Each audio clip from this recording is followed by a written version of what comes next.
Romanos capítulo 1, versículos 16 y 17. Dice así la bendita palabra de Dios: porque no me avergüenzo del evangelio, pues es poder de Dios para la salvación de todo el que cree, del judío primeramente y también del griego. Porque en el evangelio la justicia de Dios se revela por fe y para fe, como está escrito: mas el justo por la fe vivirá. En estos dos versículos que acabamos de leer, no solo encontramos el corazón, la esencia de la carta de Pablo a los romanos, sino también el corazón del cristianismo, el corazón del evangelio.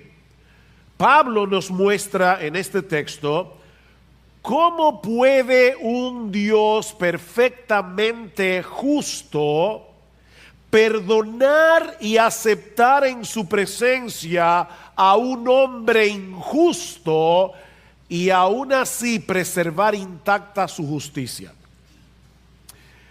Yo voy a repetir esa pregunta otra vez, porque ese es el corazón de este texto y es el corazón de mi sermón en esta mañana. ¿Cómo puede un Dios perfectamente justo aceptar, perdonar y aceptar en su presencia a un hombre injusto y aún así mantener intacta su propia justicia? Si tú puedes entender lo que Pablo nos enseña en estos dos versículos, tú vas a entender de qué se trata el cristianismo. Pero más importante aún, vas a entender qué fue lo que Dios llevó a cabo a través de su Hijo para reconciliarnos con Él. Por eso alguien decía que este texto es la declaración más importante que jamás haya sido escrita. No hay otro texto en la literatura humana que sea más importante que lo que Pablo nos está diciendo aquí.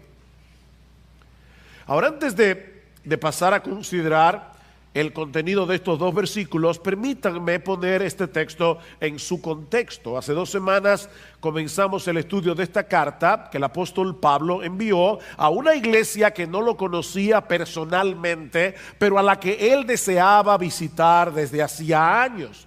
Es esa imposibilidad de llegar a Roma lo que mueve a Pablo a escribirles esta carta, que termina convirtiéndose en un tratado monumental del evangelio y de sus implicaciones. En los primeros 15 versículos del capítulo 1 que ya consideramos en los 2 domingos anteriores, Pablo introduce la carta manifestándole, entre otras cosas, su ferviente deseo de ir a visitarles para compartir con ellos el evangelio. Noten el versículo 15: así que por mi parte ansioso estoy de anunciar el evangelio también a vosotros que estáis en Roma. Estoy ansioso, dice Pablo, de llegar a vosotros con el evangelio. Pero ahora, en los versículos 16 y 17, Pablo les provee un resumen magistral del contenido de ese evangelio, que él introduce con una extraña declaración. Si notan el versículo 16 otra vez, Pablo dice: yo quiero ir a Roma a predicarles el evangelio, porque no me avergüenzo del evangelio. Yo no me avergüenzo del evangelio. Ahora, esta declaración es extraña porque, humanamente hablando, subrayen eso, repito, humanamente hablando, Pablo tenía todas las razones del mundo para avergonzarse del evangelio. Por predicar el evangelio, Pablo había sido apresado en Filipo, expulsado de Tesalónica, sacado en secreto de Damasco, colgado de una canasta por las murallas de la ciudad. Tuvo que ser escoltado para salir a salvo de la ciudad de Berea. Pablo fue burlado en Atenas, considerado como un imbécil en Corinto, apedreado y dejado por muerto en la ciudad de Listra, acusado de blasfemia en Jerusalén, donde casi lo matan a golpes. Mis hermanos, cualquier ser humano normal se habría sentido tentado a cambiar de trabajo antes que seguir poniendo en peligro su integridad física y su integridad emocional. Por otra parte, en este punto de la historia, el cristianismo tenía muy mala reputación en Roma y en todo el imperio. Los cristianos eran acusados de ser ateos porque ellos no adoraban a los dioses del Olimpo. Muchos pensaban que eran caníbales, sí, caníbales, porque no podían entender qué era lo que pasaba en la cena del Señor cuando ellos compartían el pan y decían el cuerpo de Cristo. Ellos pensaban que los cristianos comían carne humana en sus cultos secretos de adoración. También eran considerados como un peligro para la estabilidad política del imperio, porque la estabilidad de Roma giraba en torno a la adoración del emperador como una persona divina. Los romanos solían ser muy abiertos en materia de religión. Ellos toleraban cualquier religión siempre y cuando los adeptos estuvieran dispuestos a postrarse delante del César y reconocerle como el Curios, como el Señor, es decir, como una persona divina. Pero los cristianos se rehusaban a reconocer otro Señor que no fuera Jesucristo. Y fue esa exclusividad del cristianismo lo que finalmente provocó la persecución del imperio romano. De hecho, es lo mismo que sucede en el día de hoy. El mundo es capaz de tolerar casi cualquier cosa, menos las verdades y valores absolutos de la fe cristiana. Nosotros vivimos en medio de una tolerancia peligrosamente intolerante. Ese es el mundo en el que nos ha tocado vivir. Y por si todo eso fuera poco, el mensaje del Evangelio no podía resultar más absurdo en el contexto de la cultura grecorromana. Los cristianos proclamaban, escuchen esto mis hermanos, y traten de olvidar por un momento que muchos de ustedes son cristianos, han oído esto desde siempre. Traten de olvidar eso por un momento. Los cristianos proclamaban que el Salvador del mundo era un carpintero judío nacido en una pequeña y desconocida aldea de Palestina que había sido condenado a morir en una cruz por un procurador romano. La muerte por crucifixión era el peor tipo de castigo que se aplicaba en aquellos días. Era tan cruel y tan vergonzosa que se reservaba para los peores criminales y estaba prohibido que un ciudadano romano muriera por crucifixión. De manera que la idea de que el destino eterno de los hombres dependiera de nuestra relación con un judío crucificado en esta cultura era el colmo de la estupidez. Es a eso que se refiere Pablo cuando dice en 1 Corintios capítulo 1 versículo 18 que la palabra de la cruz, y él se está refiriendo precisamente al mensaje del Evangelio que proclama salvación por medio de la muerte de un crucificado. La palabra de la cruz es locura, es tontería, es imbecilidad, dice Pablo, para los que se pierden. Era un escándalo para los judíos, una estupidez para los griegos. El Evangelio era un insulto a la inteligencia. Por eso no es difícil suponer que algunos cristianos en Roma, y yo sospecho que algunos aquí, estaban luchando con la tentación de no querer compartir con otros el Evangelio. Porque no querían ser burlados. Porque no querían ser tenidos por imbéciles. Yo no sé tú, pero yo creo que pocas cosas pueden resultar más difíciles de soportar que el rechazo y la vergüenza. Y sin embargo, ahora Pablo les dice, ¿saben qué? Yo tengo años deseando ir a Roma. Tengo años deseando ir a Roma porque yo quiero predicarles el Evangelio. Y la razón por la que yo quiero predicarles el Evangelio es porque yo no me avergüenzo del Evangelio. Es una declaración extraordinaria. Viéndolo en ese contexto. Yo no me avergüenzo del Evangelio, ni quiero que ustedes se avergüencen tampoco. Ahora déjenme decirles, Pablo era un buen maestro, no solamente hace una declaración, permítanme explicarles por qué a pesar de todo lo que me ha sucedido, por qué a pesar de que el Evangelio es una locura en la cultura greco-romana en la que nos ha tocado vivir, déjenme explicarles por qué yo no me avergüenzo del Evangelio. Y Pablo da 4 razones aquí. La primera es porque el Evangelio es el poder salvador de Dios. Versículo 16. Porque no me avergüenzo del Evangelio, pues es poder de Dios para la salvación de todo el que cree. Pablo sabía que ese mensaje que resultaba tan absurdo para la mente humana era en realidad el poder omnipotente de Dios para salvar a los pecadores. Porque Pablo va a decir en 1 Corintios capítulo 1 versículo 24 que lo débil de Dios es más fuerte que los hombres. Lo que los hombres tienen por débil en Dios es más fuerte que los hombres. La palabra griega que se traduce aquí como poder es una palabra que ustedes conocen, es la palabra dunamis, de donde viene nuestra palabra dinamita.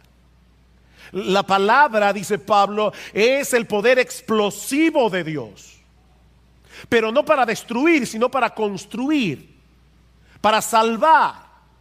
Es un poder que transforma, es un poder que reconstruye una vida humana que está despedazada internamente en el asiento mismo de su personalidad. Una mente, un corazón, una vida que está destrozada por causa del pecado. El Evangelio es poder de Dios para hacer eso.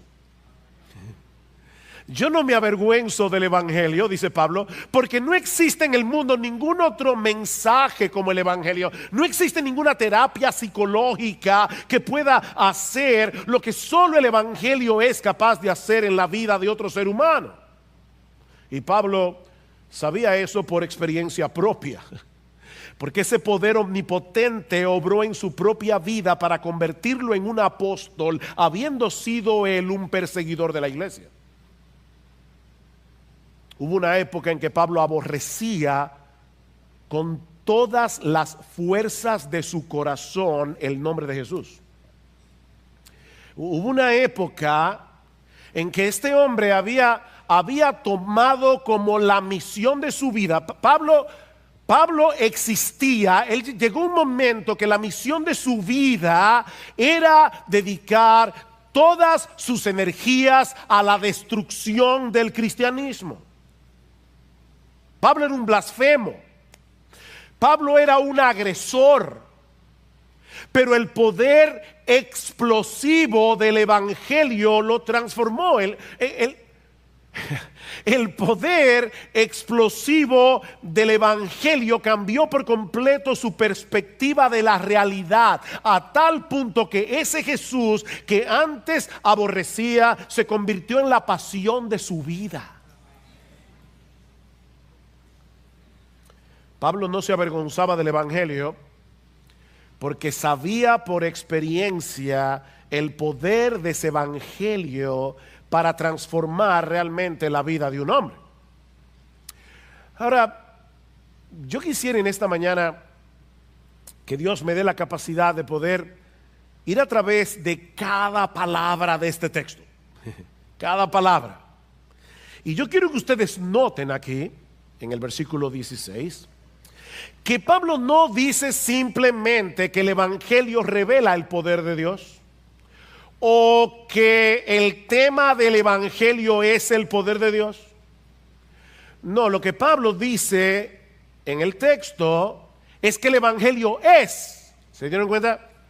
Yo no me avergüenzo del Evangelio porque ese Evangelio es poder de Dios para salvación.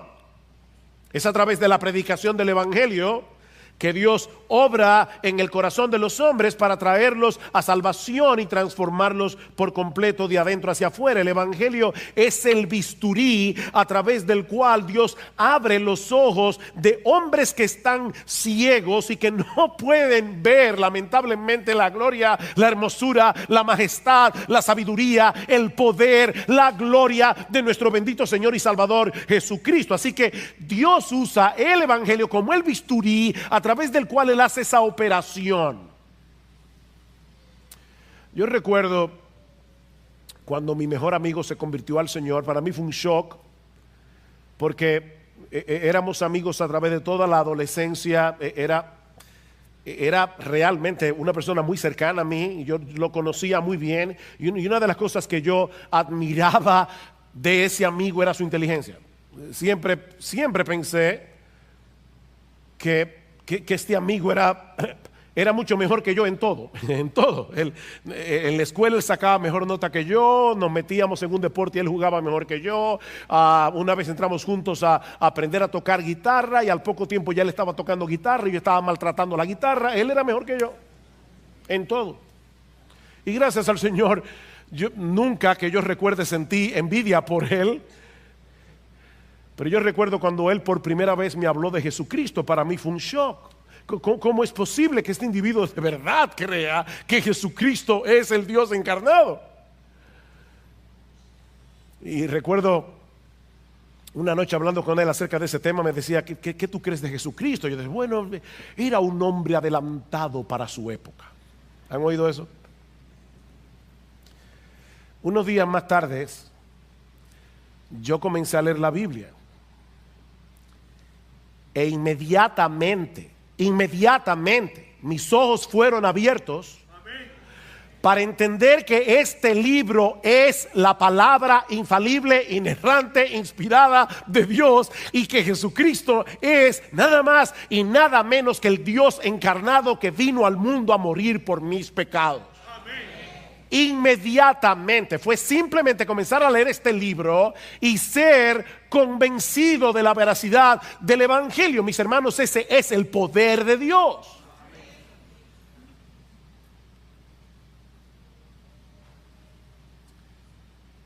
Es el bisturí que te opera de cataratas para que puedas entender que ese Jesús que fue crucificado en debilidad no era otro que el Hijo de Dios, la segunda persona de la Trinidad, que por amor a nosotros se hizo hombre y decidió ocupar nuestro lugar en esa cruz para saldar nuestra deuda con la justicia de Dios. Hace un momento citábamos 1 Corintios 1:18. Permítanme citarles el texto un poco más ampliamente. Dice, porque la palabra de la cruz es locura a los que se pierden, pero a los que se salvan, esto es, a nosotros, es poder de Dios.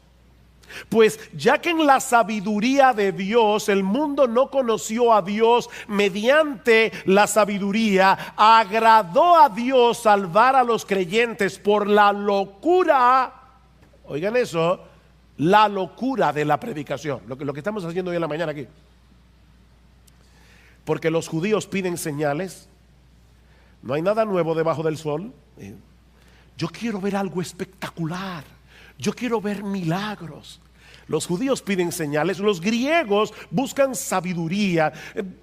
Dime algo más complejo filosóficamente hablando. Dime algo que rete mi cosmovisión filosófica para que yo pueda ver la profundidad intelectual del Evangelio. Y Pablo dice, sí, los judíos piden señales, los griegos buscan sabiduría, pero nosotros predicamos a Cristo crucificado. Para los judíos ciertamente tropezadero, para los gentiles locura, mas para los llamados, así judíos como griegos, Cristo, poder de Dios y sabiduría de Dios. En otras palabras, lo que Pablo está diciendo es, Eso que el mundo considera una locura y una necedad y una estupidez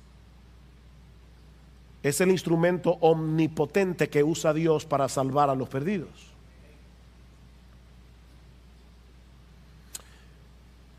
Esta palabra, que se traduce como salvación, significa liberación, significa ser rescatado a tiempo de un peligro inminente.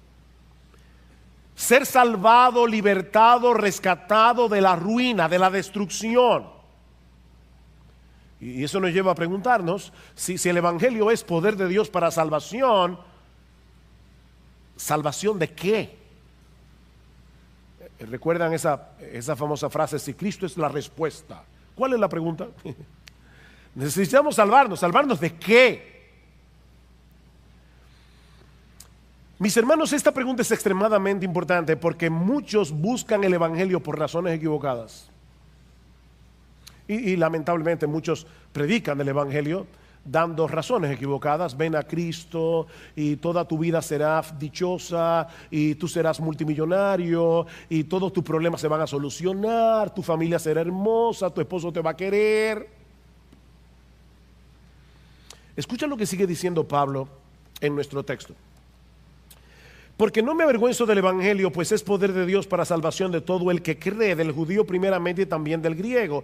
Porque en el Evangelio la justicia, la justicia de Dios se revela por fe y para fe, como está escrito, mas el justo por la fe vivirá, porque...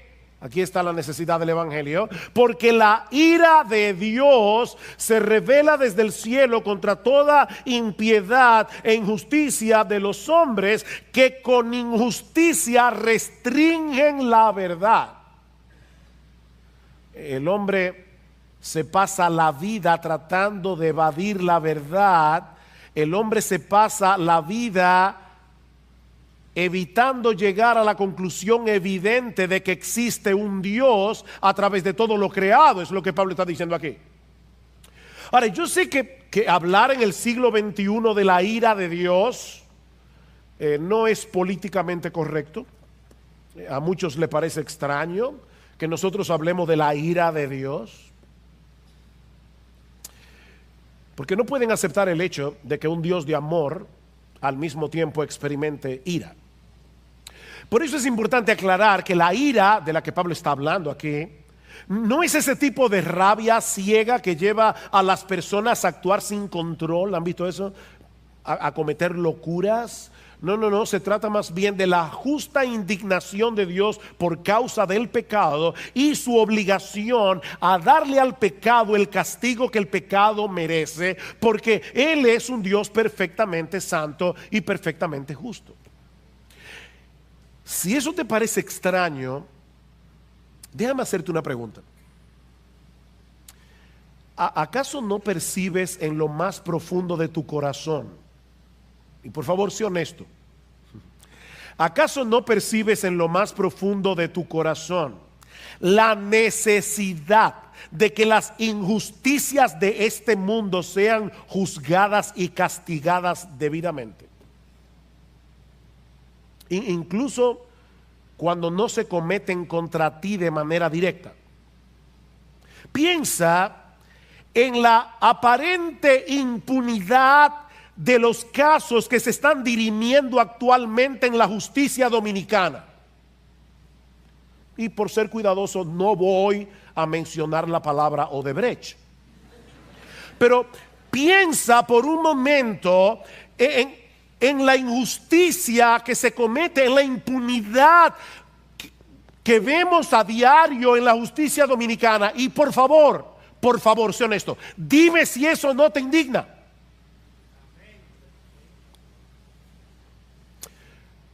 ¿O acaso no te produce indignación lo que está sucediendo actualmente en Venezuela? Mira, si de verdad tú amas la raza humana, ya ni siquiera los venezolanos, si de verdad tú amas la raza humana, deberías indignarte. ¿Sabes por qué? Porque la ira y el amor no son incompatibles, sino todo lo contrario. Es imposible amar sin sentir indignación cuando se daña lo que amas. ¿Oíste eso? Es imposible amar y no sentir indignación. Si tú no sientes indignación, tú eres un apático, eres un indiferente, no una persona que ama.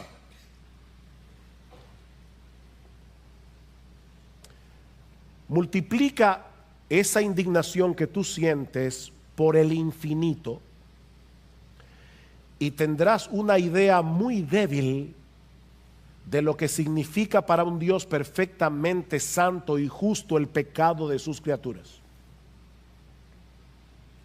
Él nos creó para su gloria.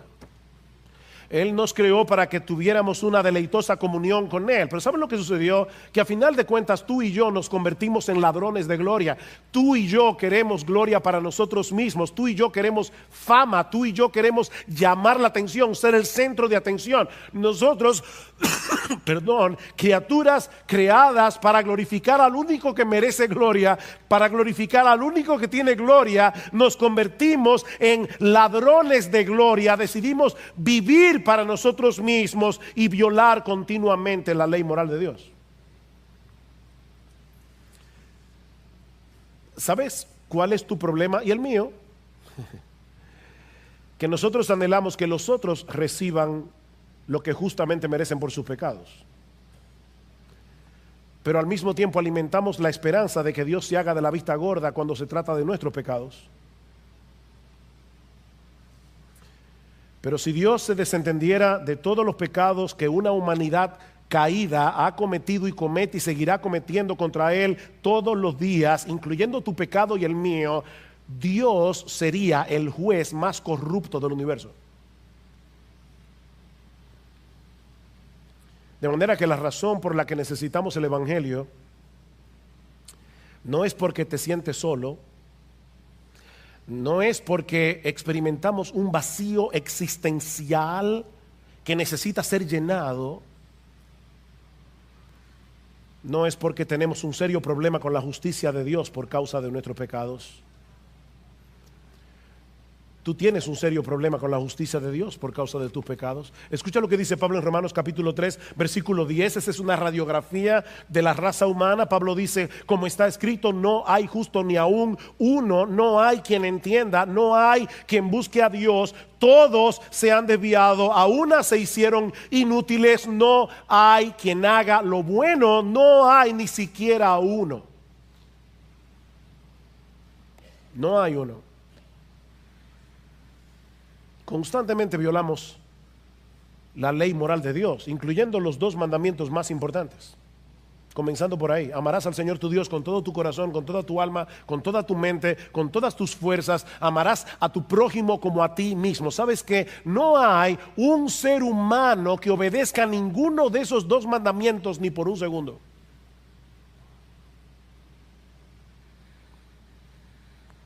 Y eso nos coloca en una terrible situación ante la realidad de que algún día tendremos que comparecer delante de un Dios perfectamente justo, que todo lo ve y que todo lo conoce. Si esta vida no terminara en un juicio, esta vida sería una broma muy pesada. Así que la razón por la que Pablo no se avergonzaba del Evangelio es porque ese mensaje es la única solución provista por Dios para resolver este problema. Hay una sola persona en todo el universo que puede salvarte de Dios. ¿Sabes quién es? Dios mismo.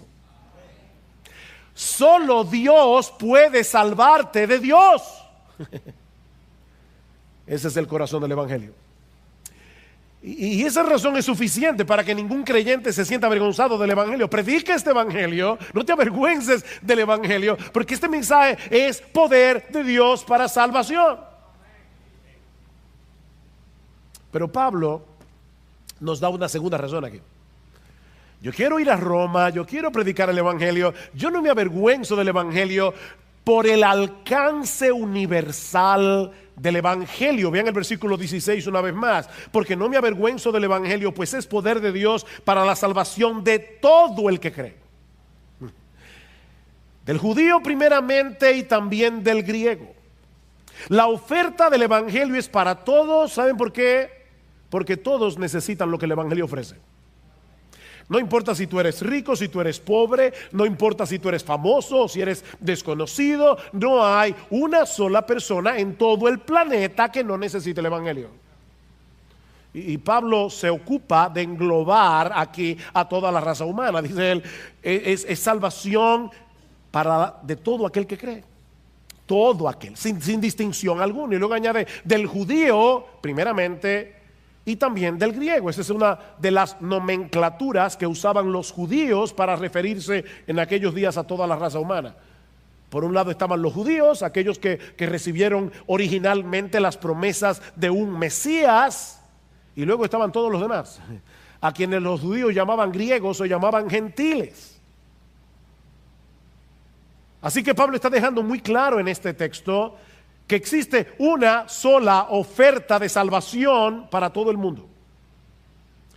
No hay un salvador para los judíos y otro para los griegos. No hay un salvador para los chinos y otro para los hindúes y otro para los dominicanos. Es el mismo salvador para todos, porque hay un solo Dios, dice Pablo en 1 Timoteo capítulo 2 versículo 5. Hay un solo Dios y hay un solo mediador entre Dios y los hombres, Jesucristo hombre.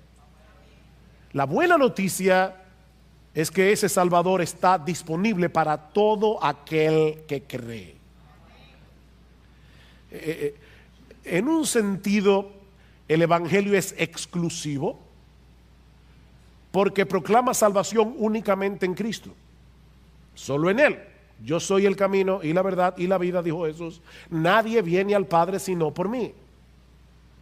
¿Oíste eso? Yo soy el camino, no un camino entre muchos. Yo soy el camino, yo soy la verdad, yo soy la vida. Nadie viene al Padre sino por mí. Es exclusivo, pero al mismo tiempo es universal, porque está disponible para cualquiera que deposite su fe únicamente en Él. Es para todo aquel que cree. Tú no tienes que esforzarte y tratar de ser lo suficientemente bueno como para merecer el evangelio. No te esfuerces. No trates de ser lo suficientemente bueno. Tú no tienes que tener un grado académico. No tienes que ser buen mozo, qué bueno. No tienes que haber sido lo suficientemente exitoso en la vida como para que Dios te tome en cuenta. Es simplemente creer. A veces aparecen ciertas ofertas en el periódico que nos parecen increíblemente atractivas. El problema es que muchas veces, y en letras pequeñas, hay una nota al final que dice: ciertas restricciones aplican. ¿Han visto eso? Y cuando vas a la tienda te lo sacan en cara.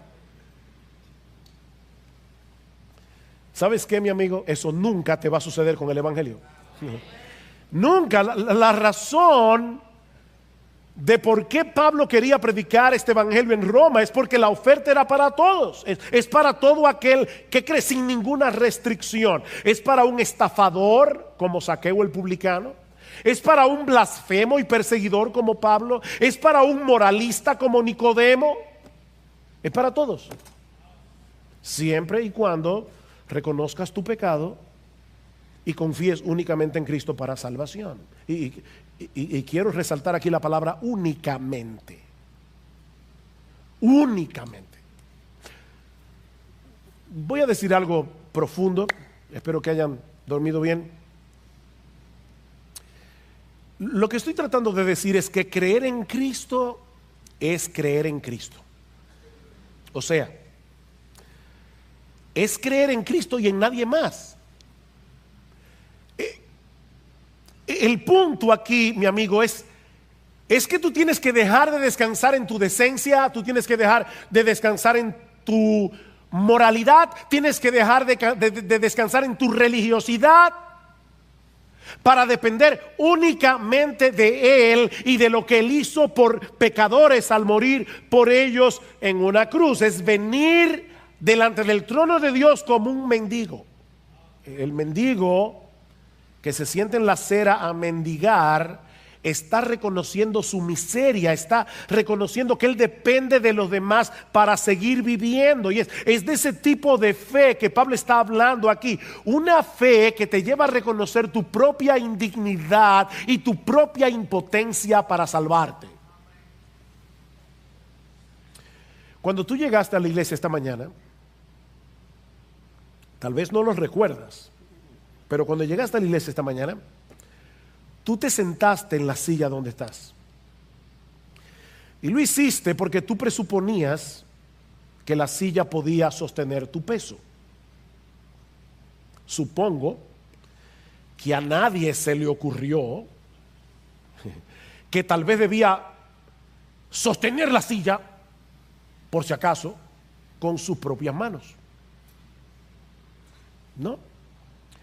¿Tuviste la silla? Y descansaste todo el peso de tu cuerpo allí. Descansa a sí mismo en Jesucristo. Todo el peso de tu pecado, todo el peso de una vida vivida a espaldas de Dios, descánsalo en Él. Ahora, esa confianza en Cristo, confiar en Cristo de esa manera, implica mucho más que un asentimiento intelectual de quién Él es y de lo que Él hizo en una cruz para salvar a los pecadores. La fe de la que se habla en el Nuevo Testamento es un rendimiento de toda tu vida. ¿Sabes lo que es rendirse, verdad? Levantar la bandera blanca. De tal manera que Cristo venga a ser tu dueño, que Cristo venga a ser tu amo, que Cristo venga a ser tu Señor. Es por eso que este tipo de fe siempre viene acompañada de arrepentimiento. Y el arrepentimiento es ese reconocimiento doloroso de haber vivido toda una vida de espaldas a Dios y a tu manera. Es la disposición a divorciarte de tu vida de pecado, a no seguir viviendo de ese modo nunca más. Lo que Pablo está diciendo entonces es que él no se avergüenza del evangelio, porque ese mensaje actúa poderosamente en todo aquel que cree con esa clase de fe, sin distinción alguna, y los libra por completo de la condenación y de la esclavitud del pecado. Ahora, ¿cómo es que el evangelio hace eso? Bueno, eso nos lleva a la tercera razón que Pablo nos da en el versículo 17. Él no se avergüenza del evangelio por la perfecta provisión que Dios nos da en el evangelio. Versículo 17. Otro porque aquí. Porque en el evangelio la justicia de Dios se revela por fe y para fe, como está escrito, mas el justo por la fe vivirá. Miren, mis hermanos y amigos que nos visitan en esta mañana, no sería exagerado decir que el correcto entendimiento de este texto a finales de la Edad Media produjo una de las más grandes revoluciones, uno de los más grandes avivamientos en toda la historia de la iglesia, cuando a un monje alemán llamado Martín Lutero le encargaron enseñar la carta de Pablo a los romanos en la Universidad de Wittenberg. Lutero había sido estudiante de abogacía, era de derecho, antes de hacerse monje. Y él entendía muy bien cómo funcionaba la ley. Así que cuando Lutero comenzó a estudiar esta carta, Lutero estaba desesperado consigo mismo, porque Lutero no sabía cómo él podía llegar a agradar a un Dios perfectamente justo.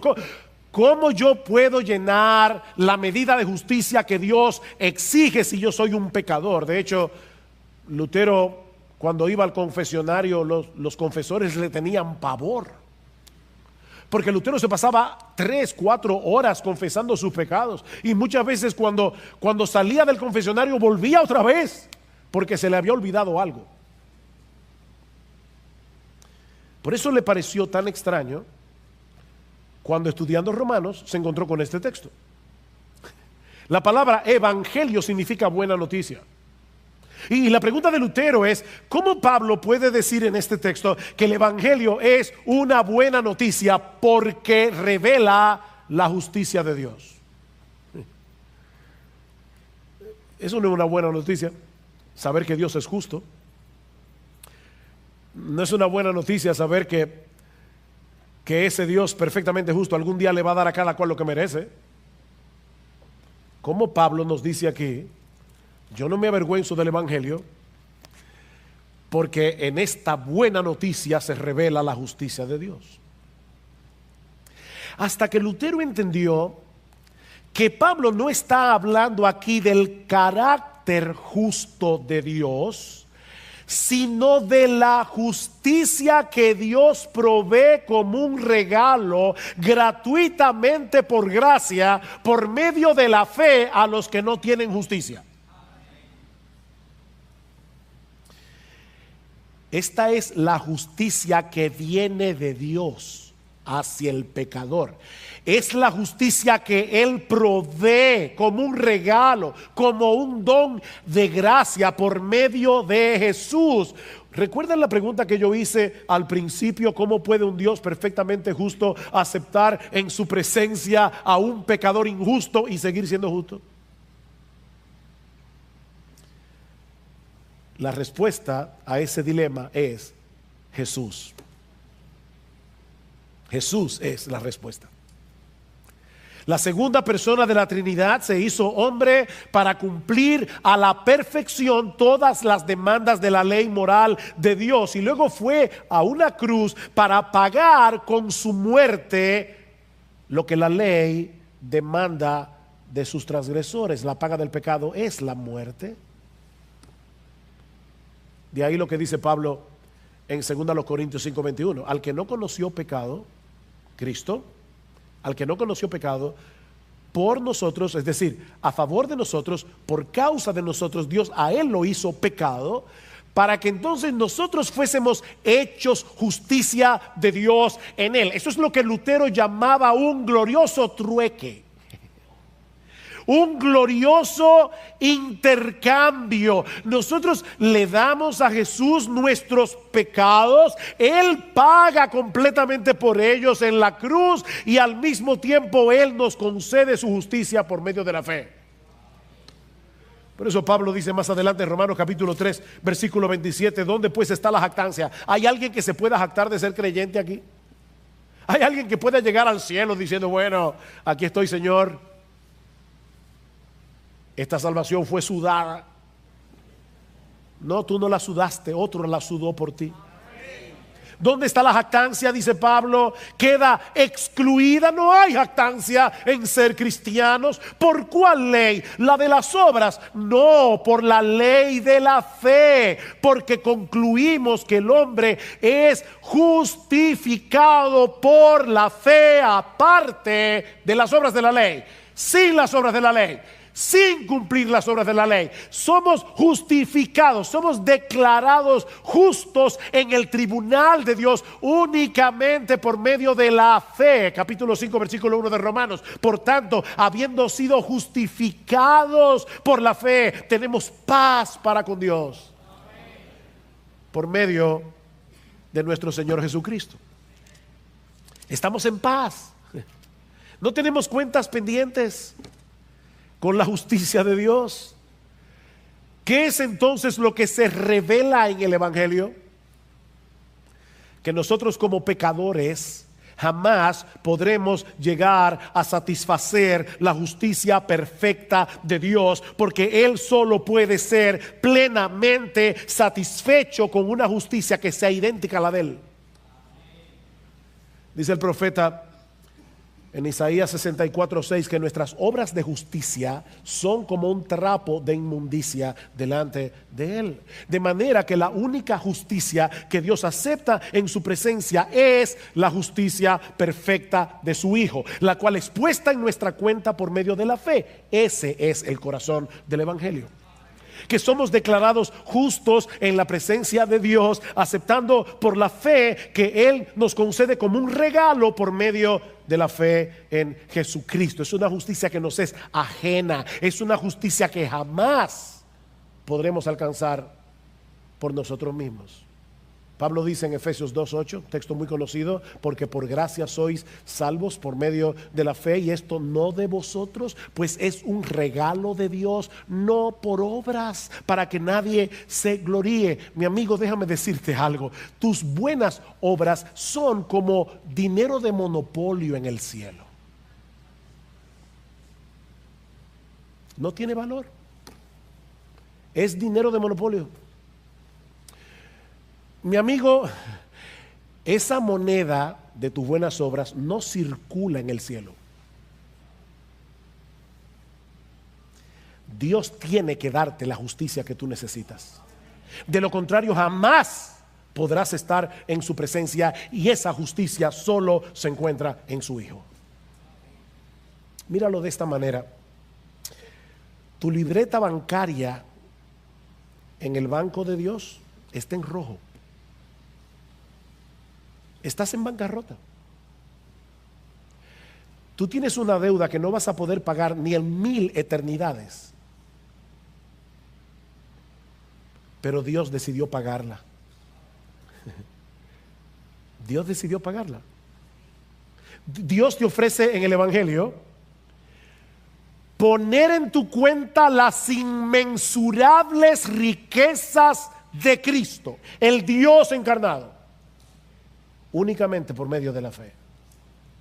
Y eso nos lleva de la mano a la cuarta y última razón, que veremos más brevemente, por la que Pablo no se avergüenza del Evangelio. Y es porque la salvación que el Evangelio ofrece depende de Dios de principio a fin. La salvación que Dios ofrece en el Evangelio depende de Él, de principio a fin. O sea, no se trata de una salvación que se inicia por la fe y que luego depende de nuestro esfuerzo para conservarla. No. Versículo 17: porque en el Evangelio la justicia de Dios se revela por fe y para fe. Es una frase extraña que en el texto griego lo que significa es desde la fe y hacia la fe. Es una justicia que se revela desde la fe cuando por primera vez tú crees en el Señor Jesucristo. Es una justicia que se revela hacia la fe. Descansa originalmente en Cristo para la salvación, pero te lleva a seguir descansando en Cristo por la fe por el resto de tu vida.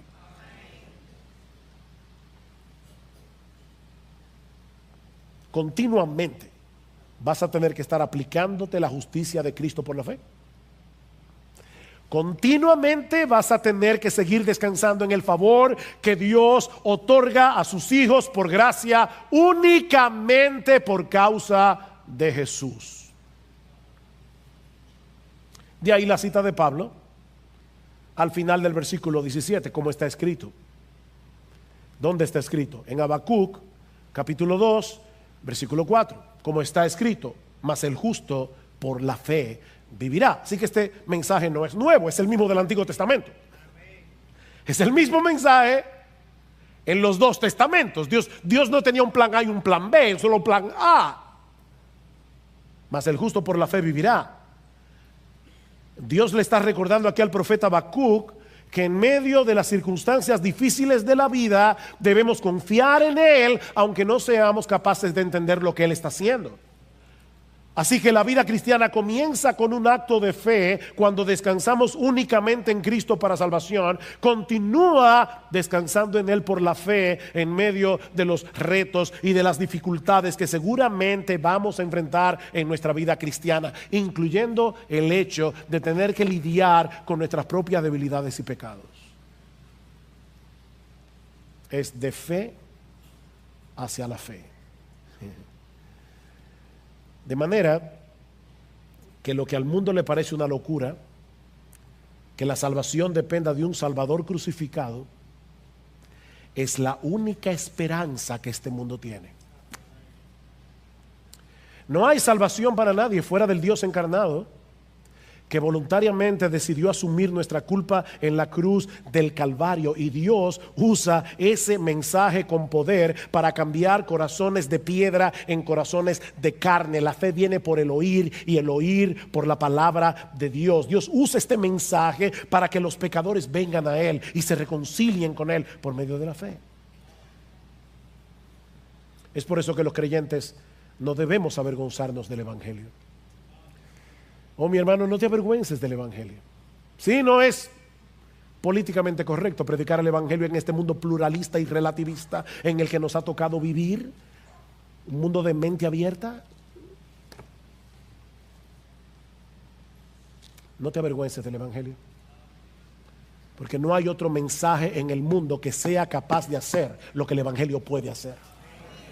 No te avergüences del Evangelio, hermano, porque no hay un ser humano en todo el planeta que no esté necesitado de esa salvación que el Evangelio ofrece únicamente por gracia, únicamente por Cristo, únicamente por medio de la fe. Predica el Evangelio, mi hermano, porque este Evangelio sigue siendo poder de Dios para salvación, y Jesucristo sigue siendo un poderoso Salvador para llamar a los hombres a la fe por medio del Evangelio. Por experiencia propia sabemos que muchos de los que hoy se burlan, mañana puede ser que estén alabando su bendito nombre, porque fueron transformados por el poder del Evangelio que hoy consideran una locura.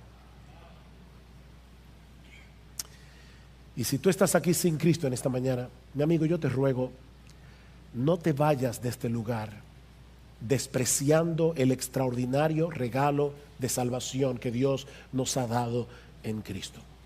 Mira, mi amigo, si hubiera otra forma de salvación, Dios no habría enviado a su propio Hijo a morir en una cruz, una muerte tan cruel y tan vergonzosa. No hay otra manera. Solo Dios puede salvarte de Dios. Solo Dios puede satisfacer perfectamente su propia justicia, y esa justicia está en su Hijo y en nadie más. Fuera de Él, solo te resta la expectativa de llegar al día del juicio vestido con los harapos de lo que tú crees que es tu propia justicia. Y créeme, serás condenado, porque el veredicto ya fue emitido en la corte celestial. Oh, ¿cómo escaparemos? Dice el autor de los Hebreos. ¿Cómo escaparemos si descuidamos una salvación tan grande? Una salvación tan grande. Ven a Cristo, mi amigo, y ven ahora, porque las puertas de la salvación siguen abiertas de par en par para todo aquel que cree.